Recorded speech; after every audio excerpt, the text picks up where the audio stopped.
The courtroom was silent, too silent. Anna sat rigidly in her seat, knuckles white as she gripped the wooden bench. Across the aisle, Marcus, her ex-husband, avoided her gaze, his jaw clenched like a locked vault. The judge cleared her throat. "Mr. Daniels, you may proceed." Marcus stood slowly, every eye watching. No lawyer. No notes. Just him. "I'm here to file for divorce," he said flatly. Whispers rippled through the room. Anna's breath caught in her chest. They had been separated for nearly 3 years. He could have signed the papers at any time. Why now? Why this? The bailiff leaned forward, confused. "Sir, this is a final hearing. You initiated proceedings already. What are you asking for?" Marcus didn't blink. "I want to testify. There's something I need to say." Anna felt a chill run through her bones. She hadn't seen him in years, and now he stood in court, determined not to separate, but to speak. Something in his voice wasn't rage. It was sorrow, regret, and that terrified her more than any accusation ever could. Anna's mind raced. This wasn't how this day was supposed to go. She had come to finalize things, to put an official end to a chapter that had already emotionally bled her dry. But now Marcus had pulled the rug out from under her. He didn't come here to win, she thought. He came to confess. But confess what? Their last conversation had been 2 years ago and ended with silence. That silence was now screaming. She remembered how he used to surprise her with flowers, leave notes on her car windshield. How had that man become this stranger? She glanced across the courtroom at him again. His posture was vulnerable, almost pleading. The walls around her, physical and emotional, seemed to close in. The judge called for a short recess. As everyone stood, Anna stayed seated. She didn't want fresh air. She wanted answers. And she wasn't sure she was ready to hear them. The air outside the courtroom was cooler, sharper, like reality slapping her awake. Anna stepped out briefly, needing to pace, needing to breathe. A memory flashed. Marcus kneeling, proposing beneath the red autumn leaves, his hands trembling as much then as they had in court. "You always looked so scared of losing me," she whispered to herself. Now he seemed terrified of something else entirely. A reporter lingered nearby, scribbling notes. She moved away, heart hammering. This wasn't supposed to be public. It was supposed to be clean. Cold, even. But Marcus never did things simply. The man lived in chaos, and she had loved that once. Now she feared it. She sat on a bench under a window, hands resting on her knees, trying to steady herself. Something had changed in him. He didn't look like a man trying to win. He looked like one begging to be heard. Back inside, the judge called them to order. Marcus was already standing. Anna hadn't even noticed him return. "This won't take long," he said. The judge gave a cautious nod. Marcus looked straight at Anna for the first time. "I need to say this in front of you." Anna flinched. He never used to speak like that. Direct, raw. "I ruined us," Marcus said, voice cracking. "I thought if I ignored the cracks, they'd fix themselves. But they didn't. They widened. And I stepped through them." Gasps again. The courtroom wasn't prepared for this. Anna blinked slowly, unsure if this was real or a dream she'd wake from in a cold sweat. Marcus continued, "I filed for divorce because I thought that's what you wanted. But I never wanted to stop loving you. I just didn't know how to love you right." Anna's eyes stung. No tears yet, just the echo of truth crashing through the walls she'd built. Anna wanted to run, wanted to scream. But mostly, she wanted to understand. Marcus sat down after speaking, exhaling like he'd just lifted years off his back. The judge tapped her pen but didn't interrupt. "Do you wish to respond, Miss Williams?" Anna looked up. She hadn't heard her own last name in weeks. It sounded foreign. She stood, shaky but composed. "I didn't come here for apologies," she said quietly. "I came to let go." Her voice didn't break, but her hands trembled.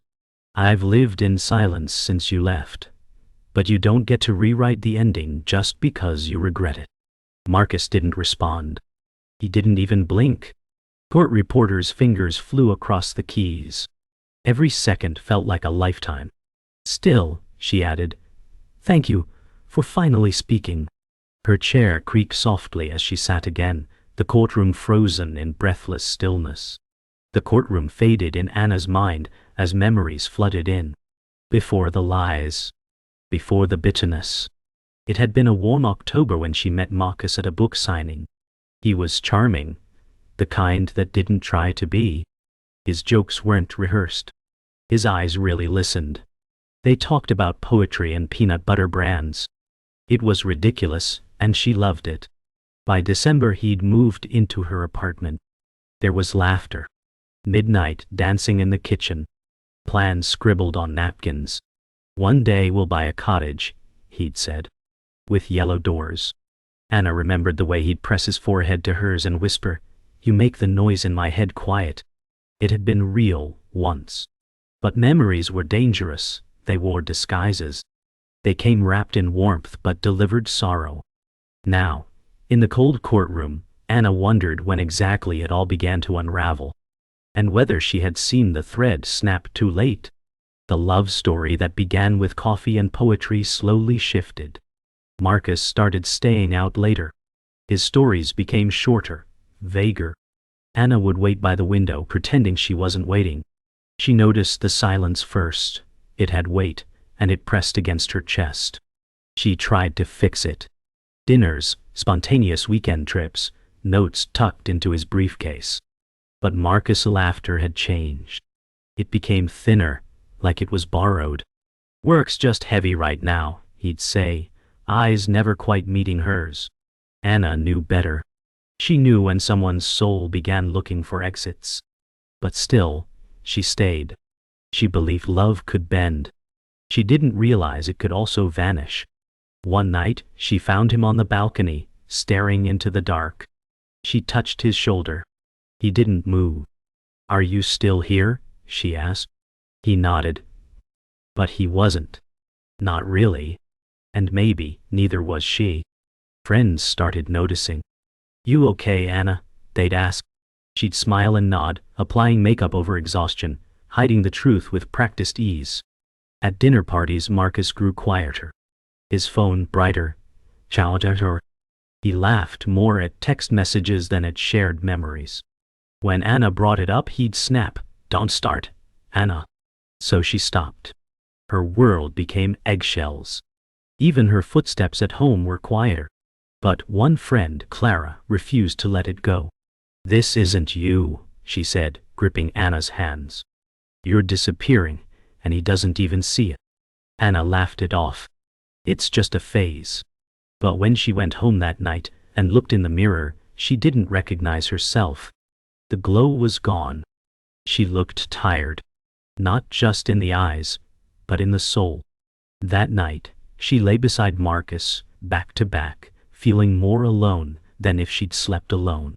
The betrayal wasn't a lightning bolt. It was a slow leak. But eventually the truth came out. One message left open on Marcus' laptop. A woman's name Anna didn't recognize. The words weren't graphic, but they were intimate. "I needed someone to talk to," he'd said, eyes down. Anna didn't scream. She didn't throw anything. She simply walked into the kitchen and poured herself a glass of water, hand steady. "How long?" she asked. Silence. "I see." That was the day something broke, not in anger, but in finality. Later, she packed a small suitcase and left. No dramatic exit. Just silence, the same way the love had died. He didn't chase her. That told her everything. Her voice didn't even crack until she sat alone in a cheap motel room, staring at a ceiling fan spinning slowly above. She whispered, "It's over," to no one at all. In the weeks that followed, she filed the initial divorce papers. Marcus never signed. Days turned to months. The silence remained. Friends urged her to move on. "He's made his choice," they said. But she didn't need closure. She needed peace. She redecorated, cut her hair, changed the locks. She cried once, on a Tuesday morning, while folding towels. It came from nowhere, and it passed like a storm. She didn't hate Marcus. She just hated what he became. Or maybe what they became. A year passed. Then, 2. And now here they were. In court. Him, with his eyes full of apologies far too late. And her, wondering if the past was pulling her in, or pushing her forward. The pain hadn't disappeared. It had just become part of her shape, like a scar. Still there, but no longer bleeding. The courtroom felt colder when they returned. Anna sat rigid, bracing herself. The judge motioned for Marcus's attorney, but none came forward. He was representing himself. That worried her more than any legal team ever could. Marcus approached the stand. He didn't even look at her. "I'd like to present my statement," he said. "It's not legal, it's personal." The judge nodded, intrigued. And then he began dismantling her. Not with insults, but with stories. Twisted truths dressed as concern. "Anna always struggled with stress," he said gently. "She isolated, withdrew. I tried to help, but she shut me out." Anna blinked hard. He was reframing history, making her pain a flaw, her survival a weakness. People in the gallery nodded, buying the narrative. It wasn't hate. It was subtle, quiet, devastating. He was making her into the villain with soft words. And the worst part, he still sounded like he loved her. Anna's attorney stood slowly, her stilettos clicking with precision. "Let's address the support you claim to have given Mr. Daniels." The tone was ice wrapped in velvet. Marcus shifted. "Did you or did you not spend 3 nights a week at another residence during the final months of your marriage?" He hesitated. "I was working late." "Answer the question." "Yes," he muttered. A pause, thick and loud.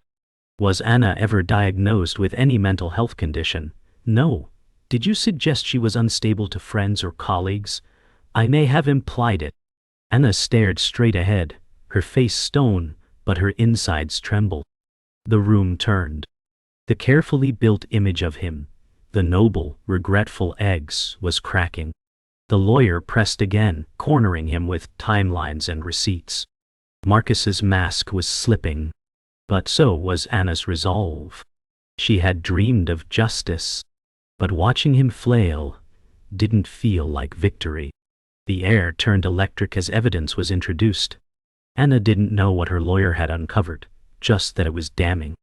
Folders slid across the table. Printed emails. Bank statements.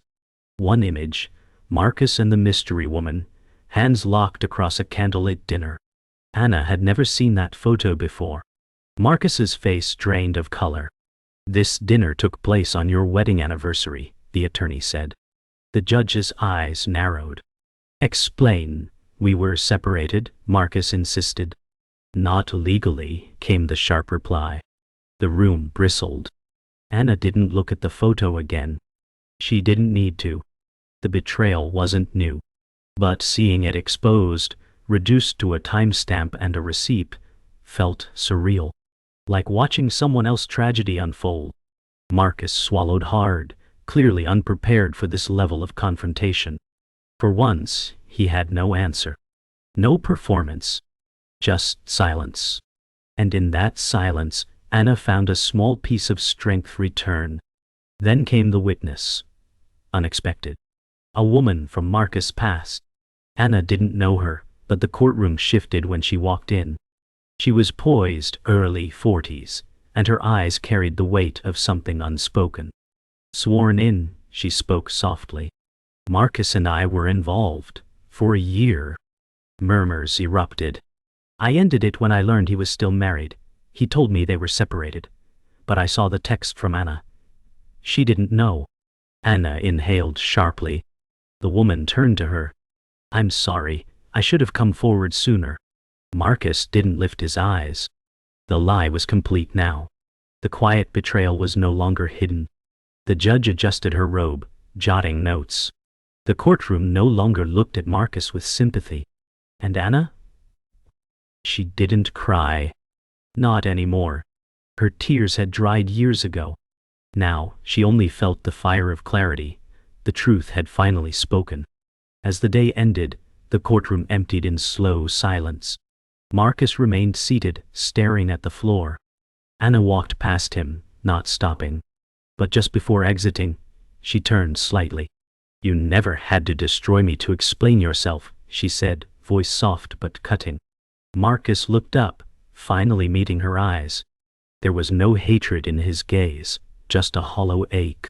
"I thought if I told the story my way, I could forgive myself," he said. Anna nodded once. "That's not how forgiveness works." She stepped into the corridor where daylight poured through stained glass. Her lawyer joined her, but Anna paused. "Give me a minute." For the first time in years, she didn't feel hunted by the past. Her pain had been dragged into the light, and survived it. She exhaled. Not in victory, not in relief, but in release. And that was enough, for now. The next morning, Anna returned to the courthouse early. The corridors were empty, save for the echo of her heels. She stopped by a bench outside the courtroom, needing a breath before facing Marcus again. As she sat, a clerk approached her quietly. "Ms. Williams," he said, handing her a thin file. "This was submitted late last night, from Mr. Daniel's storage records." Anna hesitated before taking it. Inside were printed emails, old photographs, handwritten notes, all from Marcus. Not to the other woman, but to a therapist. A private counselor. Sessions dating back 2 years before the separation. Notes scribbled with lines like, "I don't know how to be loved, and I'm breaking the only person who ever saw me." Anna's hand trembled. It wasn't an excuse, but it was a truth she hadn't known. Marcus hadn't just betrayed her. He had been unraveling, quietly, destructively, even to himself.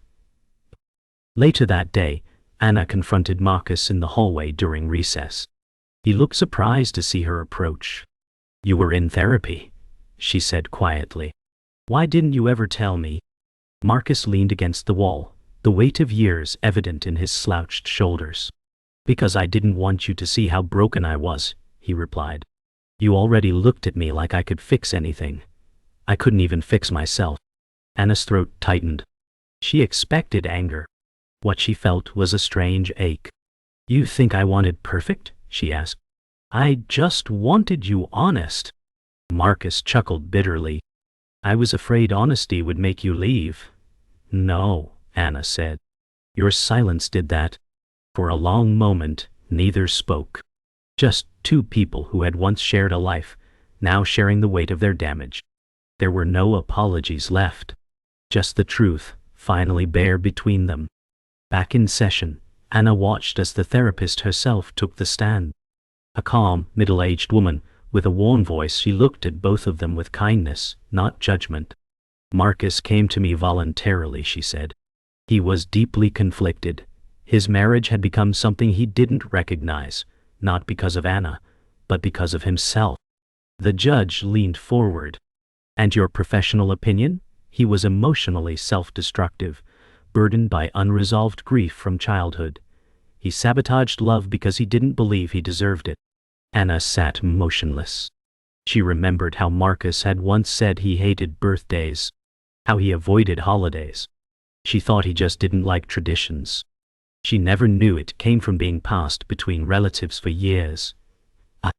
The courtroom listened in silence, not out of sympathy, but understanding. It didn't excuse him, but it painted a fuller portrait, one of love broken not by malice, but by fear. That night, Anna sat in her kitchen, staring at a photo from years ago, her and Marcus on the porch of a cabin, grinning under string lights. She hadn't remembered that version of them in a long time. Her phone buzzed. A text from Clara. "You okay?" Anna typed. "He was hurting. I didn't know." Then she erased it. Rewrote. "I'm okay, just processing." She placed the phone down and looked around the kitchen she'd redesigned after the breakup. The blue tiles. The open shelves. All symbols of rebuilding. But grief, she realized, doesn't leave all at once. It seeps out in memories, triggered by courtrooms and files and quiet revelations. Marcus had loved her in a broken way, and she had loved him with blind hope. They had both failed, but they had also once truly tried. And maybe that was worth remembering, not to rekindle, but to finally let go. The next morning, the courtroom was quieter. The frenzy had passed. The story was no longer just about betrayal. It had become a mirror. As Anna stepped into the room, she felt something lift. Not the pain, but the weight of hiding it. Marcus sat at his usual spot, but didn't look at her. He didn't have to. The storm between them had passed. What remained was wreckage and, oddly, clarity. The judge called order. "We will reconvene for final statements," she said. Anna exhaled, no longer waiting for vindication. Just closure. She wasn't here to punish. She wasn't here to win. She was here to say goodbye properly, to the man, to the story, to the parts of herself she'd lost in the quiet suffering. Her hands folded calmly. For the first time, she didn't feel like the woman abandoned. She felt like the woman who survived. The judge called Marcus to the stand for the final time. The courtroom held its breath. He didn't bring notes, didn't wear the armor of defense. Just a man, tired and cracked open. Marcus looked straight at Anna, not pleading, not apologizing. Just there. "I didn't come here to win," he said quietly. "I came because I lied." A hush fell across the room. "I didn't file for divorce because I wanted to be free. I filed because I was afraid you'd move on before I said this." Anna blinked, her hands still in her lap. "I didn't cheat on you because I stopped loving you," he continued, voice tight. "I cheated because I didn't believe I was worth staying for. I wanted to ruin it before you could leave me first." The courtroom fell silent again. But this time, it wasn't tense. It was reverent. A man bearing his soul finally. Anna couldn't move. Couldn't speak. The words hit like a wave, more truth than she had prepared for. Marcus continued, voice raw now. "My father left when I was 10. No goodbye, just vanished. I spent my life expecting abandonment." He paused. "So when I met you and you stayed and kept staying, I panicked. I thought, no one stays. She must not know me yet. And when you finally saw my flaws, I punished you for staying too long." Anna's throat ached. She'd wanted answers, not this heartbreaking mirror into his broken past. "You didn't destroy me," she said, finally speaking. "You destroyed yourself trying to protect a wound I never caused." Marcus gave the smallest nod, grateful, haunted. The judge didn't interrupt. No legal jargon, no order in court. Just two people, unraveling decades of silence in the only place they could no longer pretend. The gallery was silent, no whispers now. The judge leaned forward slightly. "Mr. Daniels, is there anything else?" Marcus looked at Anna again. "You deserved a partner, Anna, not a project, and I think I wanted to be saved more than I wanted to love you, right?" A single gasp came from the back row. Anna lowered her eyes. The words landed deep, not to reopen wounds, but to name them. "I kept the divorce open not to punish you," he said, voice quieter now, "but because I couldn't admit I'd already lost you. That night you walked away. I knew. I just didn't want it written on paper." Anna whispered, almost inaudibly, "It already was." The judge set her pen down. "Then let's write the final line properly." It was no longer about guilt or winning. This was grief. Unspooled, unfiltered, and finally spoken. During the recess, Anna stood outside the courthouse, eyes fixed on nothing. A breeze rustled leaves on the trees lining the steps. Clara approached silently, offering a coffee. "You okay?" she asked. Anna shook her head, then nodded. "He didn't lie to hurt me. He lied to hide from himself." Clara sighed. "Still hurt you, though?" "Yeah," Anna whispered. "But for the first time, I don't feel crazy. I don't feel like I imagined it all." She looked toward the courthouse doors. He was broken. I just wish I hadn't spent so long bleeding over the pieces. Clara touched her shoulder gently. But you stopped. That's what matters. Anna smiled faintly. It does. It really does. She hadn't forgiven Marcus. Not yet. Maybe not ever. But she finally understood. And sometimes, understanding gave you just enough peace to keep breathing. When court resumed, the judge addressed the room. This has been an unusual proceeding, but sometimes truth arrives messily. She looked at both Anna and Marcus. Do you both agree to finalize the divorce? Marcus glanced at Anna. She held his gaze, calm and resolute. Yes, they said in unison. The gavel struck once, soft, symbolic. It wasn't the sound of an ending. It was the exhale after holding your breath too long. Marcus stood slowly, walking toward Anna. Thank you, he said. She nodded. Take care of yourself. And that was it. No tears. No lingering. Just the quiet peace of two people finally letting go. As Anna walked out into the light, the courthouse door shut gently behind her. Not a slam. Not a collapse. Just a closing. A necessary one. She didn't look back. And that was the truest goodbye she could ever give. Anna sat alone at her dining table that night. The divorce now final, the silence different. Not heavy, just still. Folder of court transcripts lay beside her, untouched. Her lawyer had called earlier, offering a chance to sue for emotional distress. You have grounds, she'd said. We can file next week. But Anna didn't answer. Not because she didn't have rage, but because she wasn't sure revenge would feel like relief. She looked at her reflection in the window glass, barely recognizing herself, not in a bad way. In a changed way. She wasn't the same woman who entered that courtroom. She had faced his truth and her own, and neither broke her. She ran a finger down the edge of the folder, then pushed it away. Some victories don't come from winning. Some come from walking away on your own terms. The next morning, Anna wandered through the farmer's market, something she hadn't done in years. It used to be her favorite place, back when she felt light. She moved slowly past the flower stalls, the scent of lavender and citrus in the air. For a moment, she felt herself hesitate near a couple holding hands. Then she exhaled and kept walking. A vendor recognized her. Haven't seen you in a while, he said, smiling. Good to have you back. She nodded, accepting a paper bag of fresh bread, smiling politely. The sun warmed her shoulders. She wasn't healed. But she was showing up. That was something. It wasn't about pretending to be fine anymore. It was about participating in life again. One stall. One smile. One unburdened breath at a time. She walked away from the stand, holding her bread like a small, ordinary victory.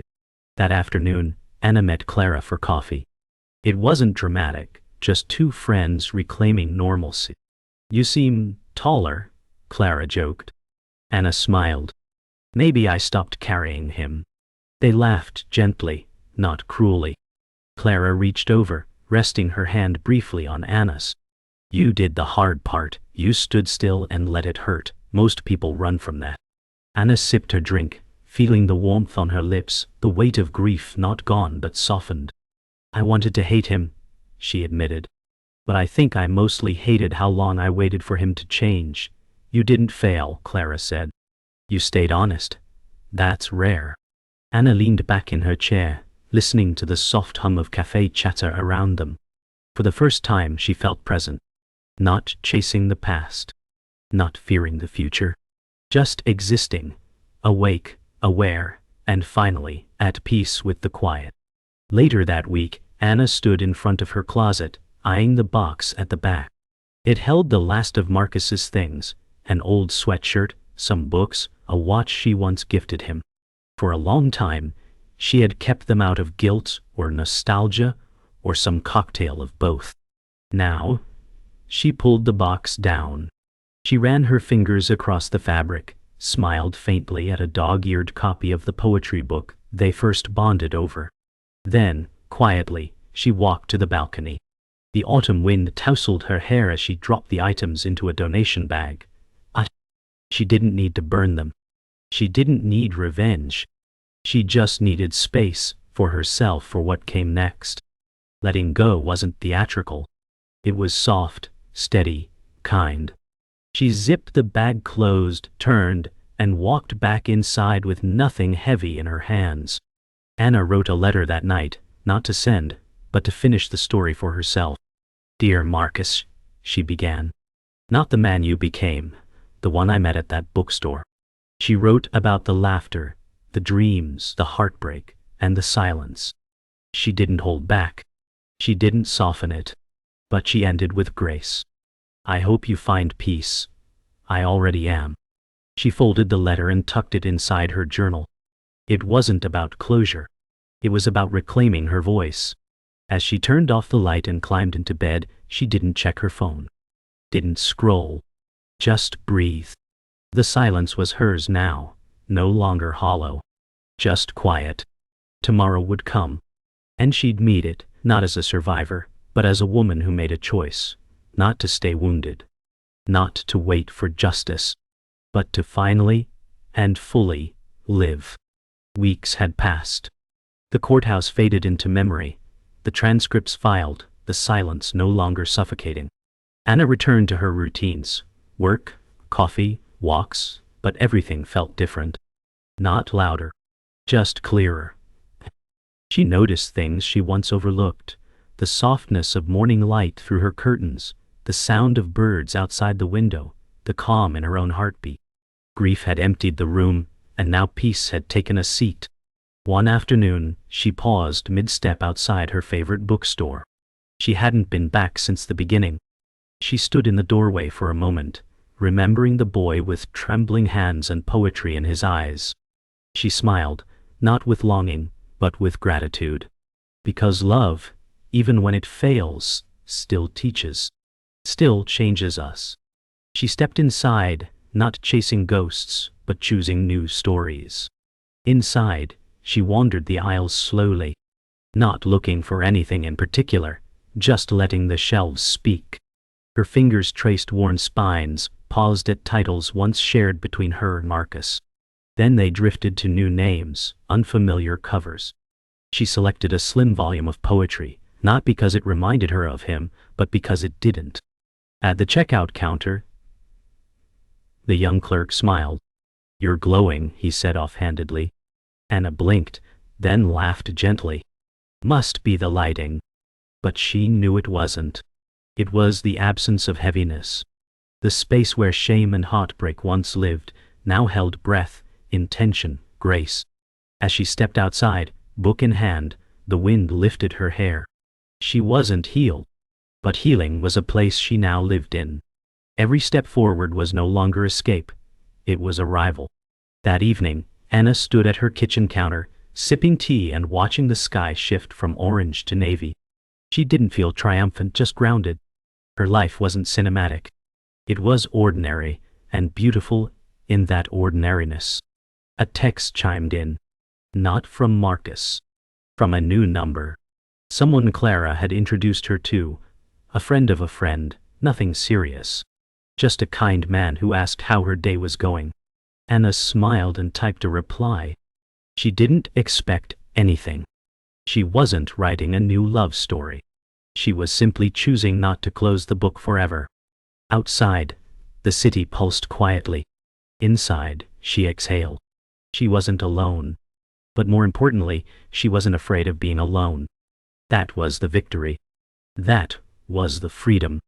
Not in finding someone, but in finding herself, and liking what she found. Elsewhere in the city, Marcus stood at a park's edge, watching a father and daughter toss breadcrumbs to ducks. He didn't look broken anymore. Just quiet. There was no one beside him, no hand to hold. But he wasn't running anymore. He had started therapy again. Alone this time. The truth had cost him everything he thought he had, but had given him a mirror he couldn't ignore. In his pocket, a crumpled photo of him and Anna on their wedding day. He didn't pull it out. Just knowing it was there reminded him of what was real, what he ruined, and what he still had left. The chance to be better. For himself.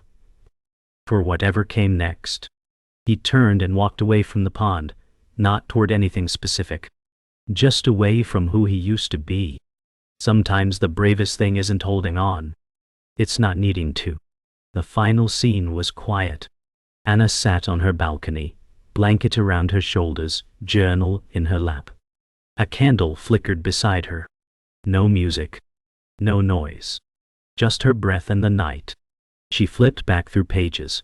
Some angry, some aching, all honest. Her story. Her voice. Her ending.